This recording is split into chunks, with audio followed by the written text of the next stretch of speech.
एक चाय बेचने वाला अधेड़ अपने चाय के खोखे के अंदर ही रहता था। खोखा काफी कुछ अजीबोगरीब स्थिति में था। आगे की तरफ एक अर्ध आयताकार जाली लगी थी जो बहुत ही छोटे छोटे खानों में बटी थी। खाने भी बड़े बेमेल थे। उस जाली पर पूरी तरह जंग लग चुकी थी। उसके तार आठों दिशाओं की तरफ जा रहे थे।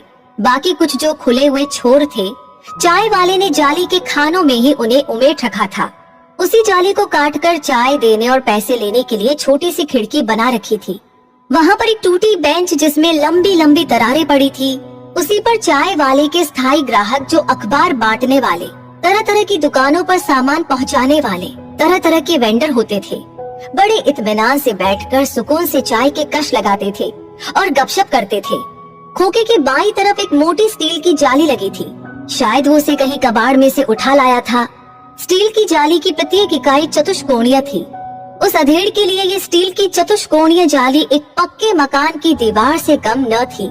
चाय वाले के ठीक पीछे एक ईंटों की पक्की दीवार थी जो किसी एक बहुत बड़े प्लॉट का हिस्सा मात्र थी। दोनों जालियों के भीतर की ओर झीना झीना तिरपाल लगा हुआ था। खोखे की छत भी बांस की खपच्चियों और त्रिपाल के मिश्रण से बनी हुई थी। हालांकि कभी कभी भारी बरसात होने पर उसमें सुराख हो जाते थे और उनसे पानी भी टपकता था।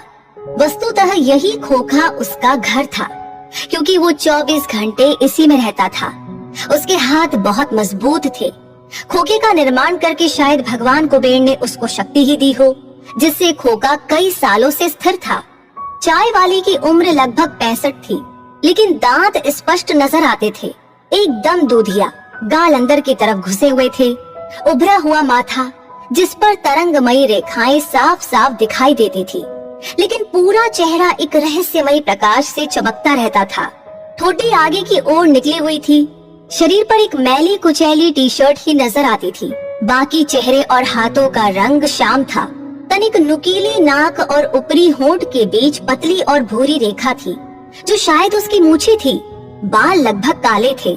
सर की दाईं और मांग निकली हुई थी। त्वचा के साथ साथ बाल भी तेलीय प्रकृति के थे। उसको कभी शैम्पू करने की, क्रीम या तेल लगाने की जरूरत नहीं पड़ी। वो चाय वाला कहीं से बुजुर्ग प्रतीत नहीं होता था। चाय बनाने में बहुत माहिर, एकदम मुस्तैद। सुबह 10 बजे तक चाय की बहुत बिक्री होती थी। हमेशा वो एक ही स्थिति में बैठा रहता था। हमेशा सामने से ग्राहक आते थे, लेकिन जो रोज के ग्राहक थे दाईं तरफ ही पड़ी हुई बेंच पर बैठते थे। वे सभी उस चाय वाले के हाव भाव से, व्यवहार से परिचित थे। उस खोखे से 200 मीटर की दूरी पर एक अस्पताल था। मरीजों के तीमारदार उसके पास चाय पीने आते थे। एक मरीज का तीमारदार, जो कि एक युवा था, शक्ल से ओजस्वी, आध्यात्मिकता से परिपूर्ण जान पड़ता था। वो रोज सुबह शाम आता था। अस्पताल में जिस कमरे में उसकी माँ भर्ती थी, वहीं गद्देदार सोफे नुमा सेंटी पर लेटकर, कभी कुर्सी पर बैठकर श्रीमद् भगवत गीता अध्ययन करता था। जितना उसको पढ़ता उतना ही उसके मन में उलझन बढ़ती जाती। गीता का मर्म समझने में वो अभी अनभिज्ञ था। रोज की तरह वह प्रातः चाय पीने उसी खोखे वाले के पास गया और पूछ ही बैठा, अरे चाचा, तुम पूरे दिन इसी तरह बैठे रहते हो? जब भी यहाँ से निकलता हूँ तब भी बैठे ही रहते हो। चाय पीने आता हूँ तब भी बैठे रहते हैं। तो रोज के काम, नहाना धोना, खाना पीना, सब क्या यही करते हो? और कैसे कर लेते हो? बाबूजी, ऐसा है, मेरे बच्चे तो बस्ती में रहते हैं। मैं तो यहीं पर चाय बनाता हूँ, कमाता हूँ और यहीं से उन्हें पैसे भेज देता हूँ और यहीं सोता हूँ। बगल में जो खाली बंजर जमीन पड़ी है, सुबह अंधेरे में जाकर सुबह के सारे काम निपटा आता हूँ। यहीं पास में हैंडपंप से बाल्टी भर के नहा लेता हूँ। कोई टेंशन ना है, सब सही है।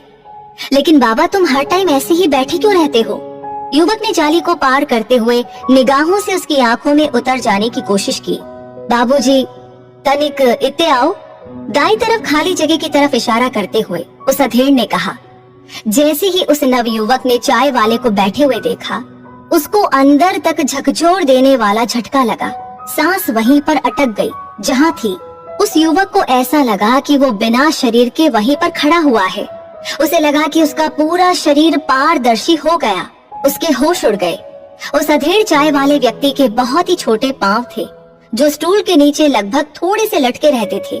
उसके दोनों पैर कटे हुए थे। पास में पड़ी हुई बेंच उसे अस्पताल में पड़े हुए गद्देदार सेंटी की तरह लग रही थी, पर लेट कर वो भगवत गीता पढ़ता था। बेंच के पीछे 2 बैसाखी पड़ी हुई थी। चाय वाले ने उसकी ओर पलके उठाकर देखा और जोर से हंसा। समझ में आया कि मैं क्यों बैठा रहता हूँ। उसकी हंसी बेगम थी, ऐसा लगा मानो शंखनाद हो रहा हो।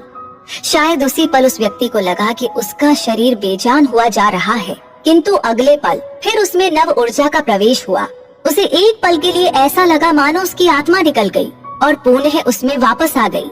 सामने खड़े चाय वाले में उसे विराट रूपधारी मनमोहन श्री कृष्ण की छवि दिखाई देने लगी। नव युवक को तत्व का ज्ञान होने लगा। वहीं खड़े खड़े श्रीमद् भगवत गीता का कर्म योग का मर्म समझ में आ गया। तो ये कहानी और ये वीडियो आपको कैसा लगा कमेंट बॉक्स में लिख करके जरूर बताइएगा। आपकी क्या राय है, आपको क्या सीख मिली, और अगर ये आपको पसंद आया है तो प्लीज आप इसे शेयर करना बिल्कुल ना भूलें। और आगे भी ऐसी वीडियोस देखते रहने के लिए हमारे पेज को जरूर से फॉलो करें। धन्यवाद।